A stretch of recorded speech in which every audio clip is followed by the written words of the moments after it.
Hello बच्चों, इस video में हम लोग पढ़ेंगे क्लासिफिकेशन ऑफ प्लांट का part second. Classification of plant का पार्ट फर्स्ट हम लोग पिछली वीडियो में पढ़ चुके हैं, जिसमें किंगडम मोनेरा के बारे में हम लोग पढ़े हैं, जिसमें बैक्टीरिया का पूरा डिटेल्स हम लोग पढ़े हैं। उसका स्ट्रक्चर है, उसका लोकोमोशन है, तो पूरा डिटेल्स हम लोग बैक्टीरिया के बारे में किंगडम मोनेरा में हम लोग पढ़ चुके हैं। इस पार्ट में पार्ट सेकेंड में हम लोग पढ़ेंगे किंगडम प्रोटिस्टा। बच्चों, किंगडम प्रोटिस्टा includes simple eukaryotic organisms that are neither plants nor animals nor fungi. बच्चों, किंगडम प्रोटिस्टा में हम लोग जो है एक सिंपल ऑर्गेनिजम्स के बारे में पढ़ेंगे जो यूकैरियोटिक ऑर्गेनिज्म है और यूनिसेलुलर है। एक होता है बच्चों प्रोकैरियोटिक यूनिसेलुलर, जो बैक्टीरिया होता है, और इसमें हम लोग पढ़ेंगे यूकैरियोटिक यूनिसेलुलर। यूकैरियोटिक यूनिसेलुलर का मतलब ये होता है कि जैसे कि कोई भी ऑर्गेनिज्म अगर है तो यूनिसेलुलर है, ये यूनिसेलुलर है, मतलब पूरी बॉडी इसकी एक सेल की बनी हुई है और इसमें ट्रू न्यूक्लियस पाया जाता है। और प्रोकैरियोटिक यूनिसेलुलर का मतलब ये होता है कि वो उसकी भी बॉडी जो है एक सेल की बनी होती है, लेकिन उसमें जो न्यूक्लियस पाया जाता है वो फॉल्स पाया जाता है। मतलब कि जो न्यूक्लियर मेम्ब्रेन होती है, जो न्यूक्लियस को चारों तरफ से कवर किए रहती है, वो नहीं होती है। तो इसमें हम लोग पढ़ेंगे ऐसे ऑर्गेनिज्म के बारे में जो यूनिसेलुलर है लेकिन जो है यूकैरियोटिक है। मतलब यूनिसेलुलर है लेकिन यूकैरियोटिक। यूकैरियोटिक का मतलब इसमें जो न्यूक्लियस पाया जाता है वो ट्रू पाया जाता है। मतलब न्यूक्लियस के चारों तरफ जो मेम्ब्रेन पाई जाती है वो ट्रू होती है, वो प्रेजेंट होती है। ओके बच्चों, और ये ऑर्गेनिज्म जो होता है ना आपका प्लांट में पाया जाता है, ना एनिमल में, ना फंजाई में। ये एक सिंपल ऑर्गेनिज्म है जो यूनिसेलुलर है, जिसमें न्यूक्लियस पाया जाता है और ट्रू होता है। ओके बच्चों, protista are unicellular eukaryotic organism. Eukaryotic का मतलब well defined nucleus, well defined nucleus जिसको बोला जाता है। और वेल डिफाइंड न्यूक्लियस वो होता है जिसको न्यूक्लियर मेम्ब्रेन चारों तरफ से बाउंड किए रहती है। ओके बच्चों, now start your topic kingdom protista. It includes mostly unicellular organisms that other than bacteria and blue green algae। इसमें जो है मोस्टली जो है यूनिसेलुलर ऑर्गेनिज्म पाए जाते हैं जो यूकैरियोटिक होते हैं, जैसे कि इसमें बैक्टीरिया और ब्लू ग्रीन एल्गी नहीं होते हैं। ओके बच्चों, एग्जाम्पल इसमें जो पाया जाता है किंगडम प्रोटिस्टा में जो ऑर्गेनिज्म पाए जाते हैं वो प्रोटोजोआन्स होते हैं। प्रोटोजोआन्स में जैसे अमीबा है, यूग्लिना। देखिए बच्चों, यूग्लिना का स्ट्रक्चर मैं यहाँ बनाया हूँ, बिल्कुल इस शेप का जो है यूग्लिना होता है, और इसमें ट्रू न्यूक्लियस पाया जाता है, ये ट्रू न्यूक्लियस है। और diatoms, the cells have a true nucleus, that is nucleus bounded by a nuclear membrane। जैसा कि मैं भी बताया था कि इसमें जो होता है ये भी यूनिसेलुलर होता है, लेकिन इसमें जो है ट्रू न्यूक्लियस पाया जाता है। ट्रू न्यूक्लियस क्यों होता है? इसलिए कि न्यूक्लियस को जो एक मेम्ब्रेन बाउंड किए रहती है उसको न्यूक्लियर मेम्ब्रेन कहा जाता है। Some organisms like euglena diatoms have chlorophyll and can make their own food like plants. ये प्लांट्स की तरह जो है ये यूग्लिना और डाइएटम्स होते हैं जो अपना फूड जो है खुद बनाते हैं।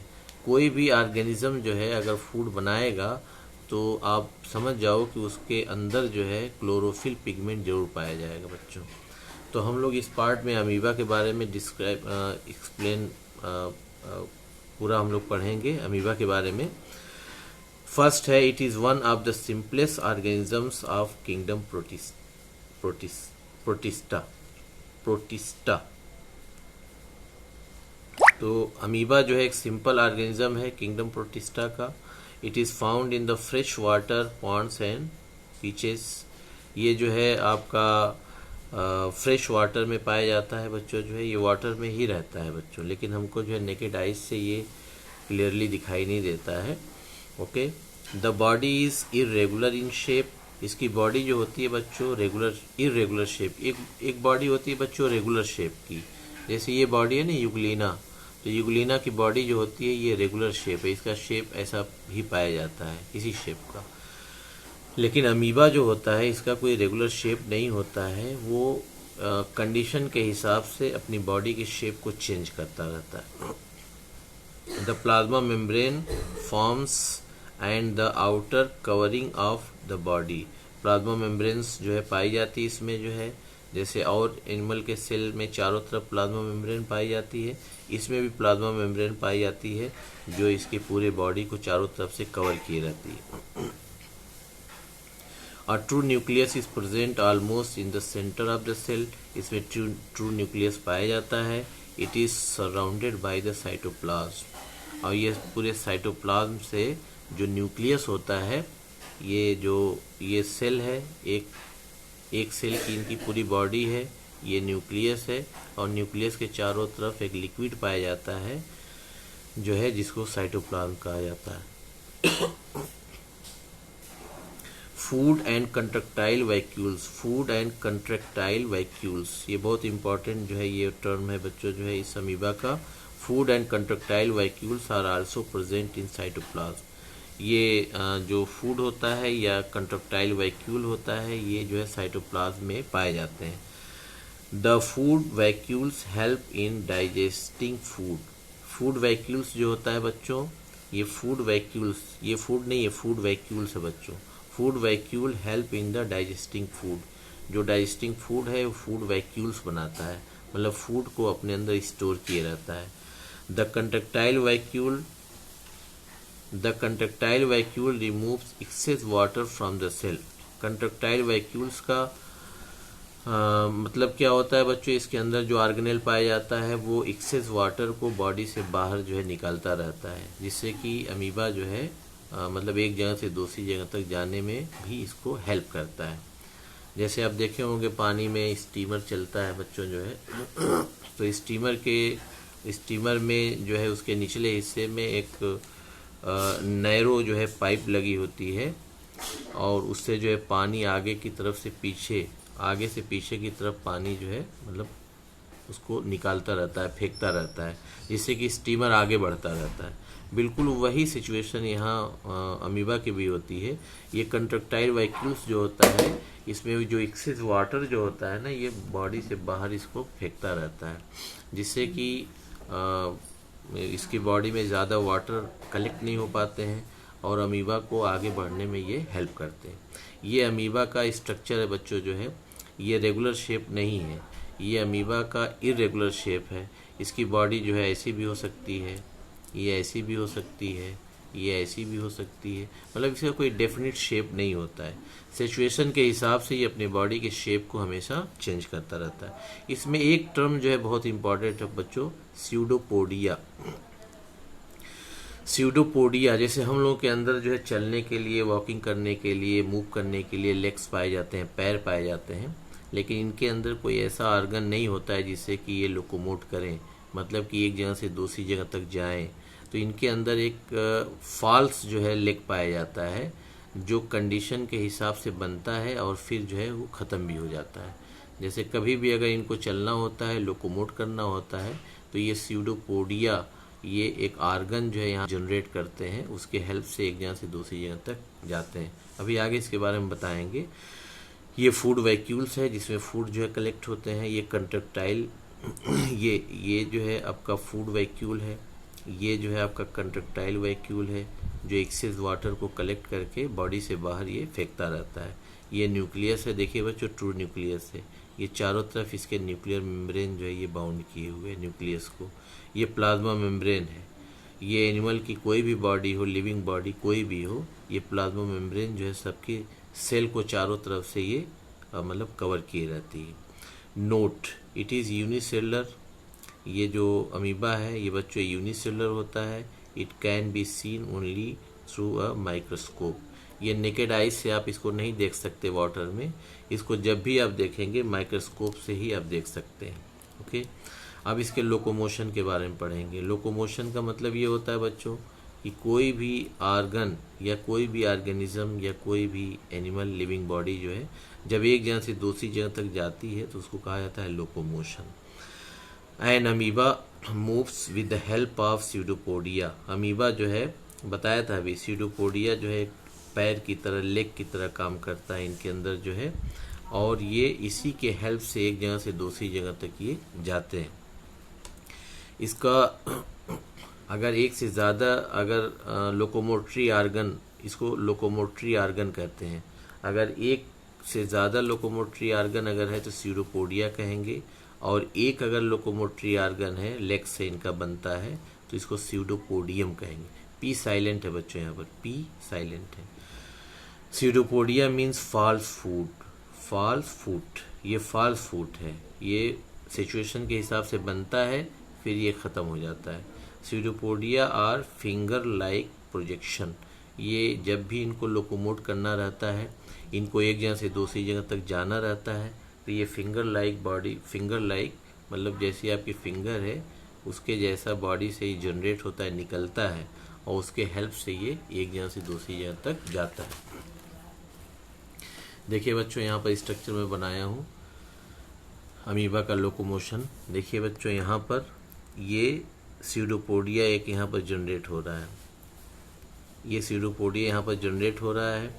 स्यूडोपोडिया यहाँ पर जनरेट होने के बाद इस सेकंड में देखिए बच्चों जो है स्यूडोपोडिया यहाँ पर जिस सरफेस पर ये है, स्यूडोपोडिया आके इस पे अटैच हो जाता है।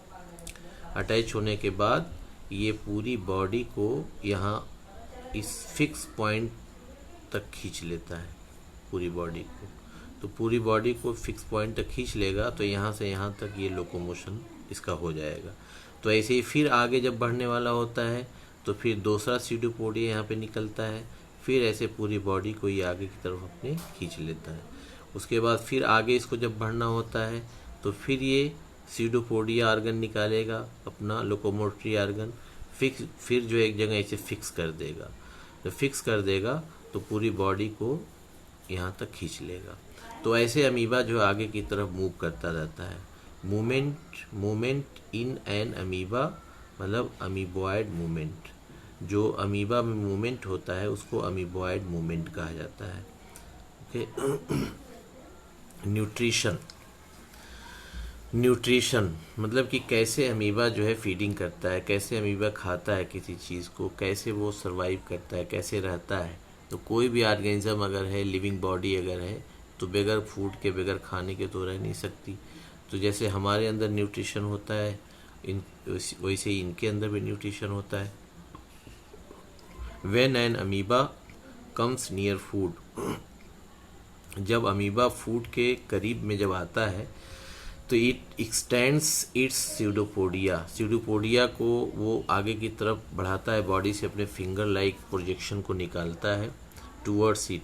जैसे यहाँ पर अभी स्ट्रक्चर आगे है, मैं उसको दिखाऊंगा अभी आप लोगों को। Towards it the pseudopodia surrounds the food, जहाँ पे फूड होता है वहाँ पर स्यूडोपोडिया दोनों तरफ से मतलब कि फिंगर लाइक प्रोजेक्शन जो है वहाँ पर जनरेट होता है, निकलता है, और फूड के पार्टिकल्स को चारों तरफ से ये घेर लेता है, कवर कर लेता है। The tips of the pseudopodia fuse together, फिर दोनों स्यूडोपोडिया आपस में मिल जाते हैं और वहाँ पे फ्यूज कर देते हैं। In this way a food vacuole is form. उसके बाद जब स्यूडोपोडिया दोनों तरफ से बंद कर लेता है पार्टिकल्स को, फूड पार्टिकल्स को, तो फिर वो वैक्यूल्स बन जाता है, इसको फूड वैक्यूल्स कहा जाता है। Digestion takes place in the food vacuole, digestion जो होता है वो फूड वैक्यूल उनका जो है वो उसी में फूड उनका डाइजेस्ट होता है। हम लोगों का जैसे डाइजेशन है आपका स्टमक में या इंटेस्टाइन में होता है, ड्यूडेनम में होता है, वैसे इनका जो फूड का डाइजेशन होता है फूड वैक्यूल में होता है। The undigested food is removed from the body through the plasma membrane, जो अनडाइजेस्टेड फूड होता है ये प्लाज्मा मेम्ब्रेन के थ्रू जो है बॉडी से बाहर निकल जाता है। ये देखिए बच्चों स्ट्रक्चर जो है मैं यहाँ पे बनाया हूँ, बहुत क्लियर बनाने की कोशिश किया हूँ। ये अमीबा है, यहाँ पे फूड पार्टिकल्स हैं, फूड पार्टिकल्स हैं यहाँ पर। अब अमीबा जो है इसकी तरफ धीरे धीरे जो है बढ़ रहा है और अपने बॉडी से ये सीडोपोडिया फिंगर लाइक स्ट्रक्चर जो है निकाल रहा है। निकालने के बाद फिर वो धीरे धीरे और इसको जो है लंबा कर रहा है। लंबा करने के बाद फिर देखिए थर्ड में देखिए आके दोनों तरफ से ये सीडोपोडिया आके यहाँ मिल जाता है। मिलने के बाद इसमें देखिए सीडोपोडिया यहाँ पे गायब हो गया।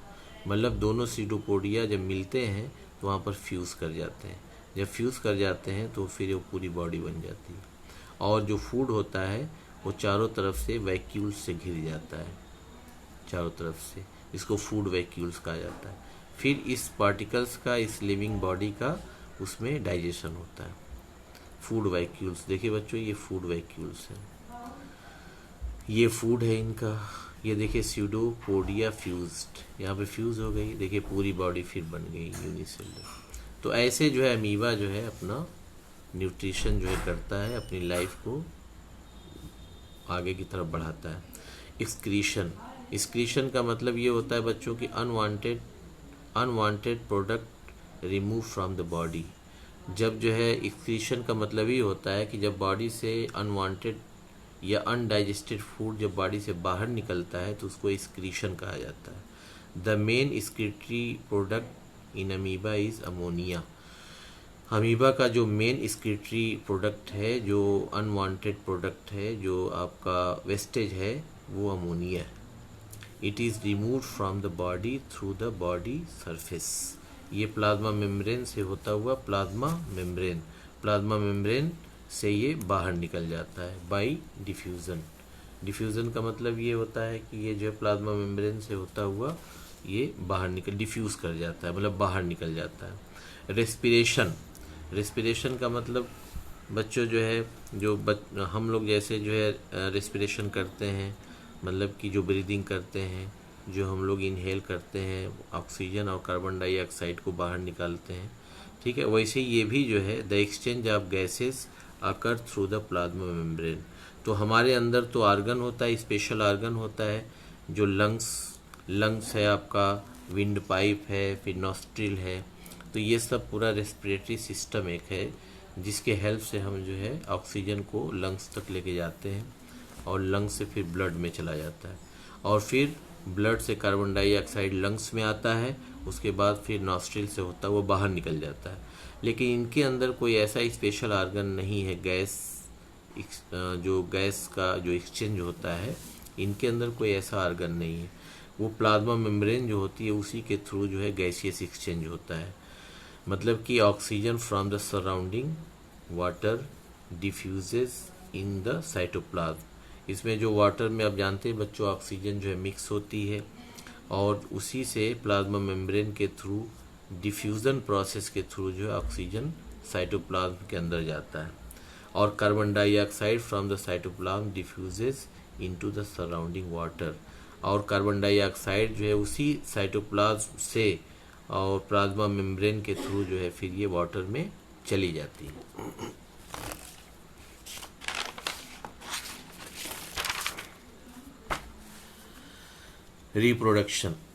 रिप्रोडक्शन मीन्स होता है कि व्हेन एनिमल प्रोड्यूस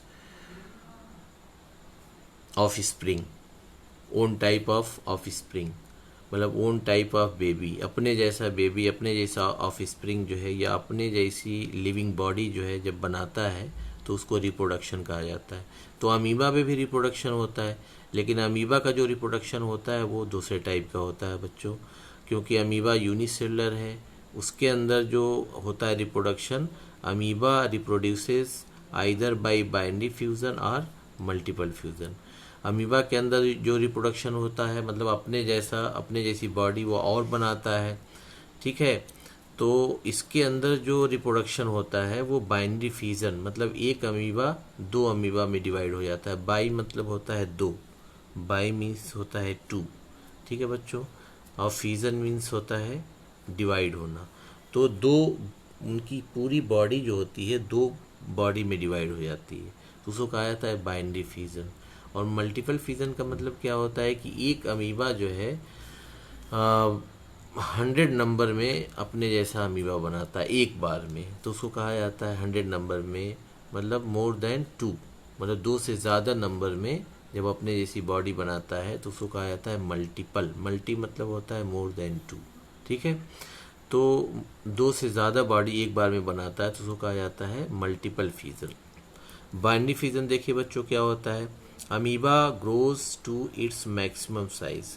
अमीबा जो है उसकी साइज जब भी रिप्रोडक्शन करने वाला होता है, फेवरेबल कंडीशन आती है, उसकी साइज थोड़ा सा बढ़ती है।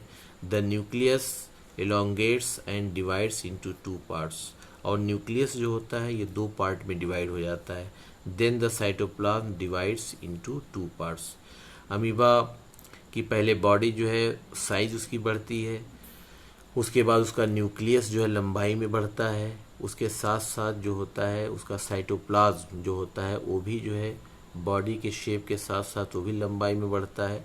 और अमीबा का न्यूक्लियस साइटोप्लाज्म पूरा इक्वली जो है 2 पार्ट में डिवाइड हो जाता है। Each half of the cytoplasm has a nucleus. और दोनों में जो हाफ ऑफ न्यूक्लियस जो है डिवाइड हो जाता है। This process is called the binary fusion. Multiple fusion में क्या होता है, during unfavourable conditions too hot और टू कोल्ड, चाहे गर्मी हो चाहे ठंडी हो बहुत ज़्यादा, जो है amoeba develops a hard covering called a cyst. Amoeba जो है एक अपनी पूरे बॉडी के चारों तरफ जो है एक सिस्ट बनाता है, एक कवरिंग बनाता है, हार्ड कवरिंग जिसको सिस्ट कहा जाता है। Within the cyst the nucleus divides repeatedly to form the many daughter cells. ये जो है जब पूरी बॉडी जो है एक हार्ड शेल में चेंज हो जाती है तो अमीबा के जो इंटरनल पार्ट होते हैं जैसे न्यूक्लियस है, साइटोप्लाज्म है, न्यूक्लियस जो है 2 से ज़्यादा पार्ट में डिवाइड हो जाता है जिसको डॉटर्स न्यूक्लियाई कहा जाता है। Cytoplasm gather around each nucleus. जो साइटोप्लाज्म होता है, न्यूक्लियस जितने पार्ट में डिवाइड होता है उस न्यूक्लियस के चारों तरफ ये साइटोप्लाज्म जो है जमा हो जाता है। ड्यूरिंग फेवरेबल कंडीशंस, अब जब उसकी फेवरेबल कंडीशंस आती है, मतलब अनफेवरेबल कंडीशंस में क्या करता है, अपनी बॉडी को मतलब कि हार्ड कवरिंग में चेंज करता है, न्यूक्लियस को 2 से ज़्यादा पार्ट में डिवाइड करता है, और जितने भी न्यूक्लियस डिवाइड होते हैं जिसको न्यूक्लियाई कहा जाता है उसके चारों तरफ साइटोप्लाज्म जो है कलेक्ट हो जाता है, इकट्ठा हो जाता है। उसके बाद फिर उनकी फेवरेबल कंडीशन जब आती है, मतलब कि रिप्रोडक्शन करने की, जब और वो जब जितने भी न्यूक्लियस हैं वो सब बाहर निकलने की, जिससे कि अमीबा बन जाते हैं वो, तो उसको फेवरेबल कंडीशन कहा जाता है। The cyst breaks open and the number of daughter cells are released. और जो सिस्ट होती है, जो हार्ड कवरिंग होती है, वो फट जाती है। जब फट जाती है तो उससे जितने भी डॉटर सेल्स होते हैं वो बाहर आ जाते हैं और हर डॉटर सेल से एक अमीबा तैयार हो जाता है। ओके बच्चों, ये डायग्राम है बच्चों, जो है amoeba reproduces bye binary fusion. ये बाइनरी फ्यूजन का एक डायग्राम मैंने बनाया है, बहुत साफ क्लियर एकदम। देखिए ये अमीबा है, ये इसका न्यूक्लियस है, ये जो येलो कलर का है ये पूरा जो है इसका साइटोप्लाज्म में लिक्विड है। यहाँ पे देखिए बच्चों ये थोड़ा इलोंगेट हो रहा है, लंबाई में पूरी बॉडी इसकी जो है बढ़ रही है। उसके साथ साथ न्यूक्लियस भी लंबाई में बढ़ रहा है, उसके साथ साथ ये साइटोप्लाज्म भी लंबाई में बढ़ रहा है। उसके बाद जो है थर्ड स्टेप में देखिए इसका जो बीच वाला पार्ट है धीरे धीरे ये नैरो हो रहा है, पतला हो रहा है, और लास्ट में ये पूरा अमीबा जो है 2 पार्ट में डिवाइड हो जाता है और न्यूक्लियस भी 2 पार्ट में डिवाइड हो जाता है। इसका जो साइटोप्लाज्म है वो भी जो है 2 पार्ट में डिवाइड हो गया, एक एक पार्ट से एक एक अमीबा बन गया। ये एक बाइनरी फ्यूजन का एक बहुत सिंपल एग्जाम्पल है। ओके बच्चों, तो मैं उम्मीद करता हूँ कि ये वीडियो आप लोगों को पसंद आई होगी, और पसंद आई होगी तो इसको शेयर करिएगा, लाइक करिएगा और अच्छे से इसको सुनिएगा। Okay, thanks.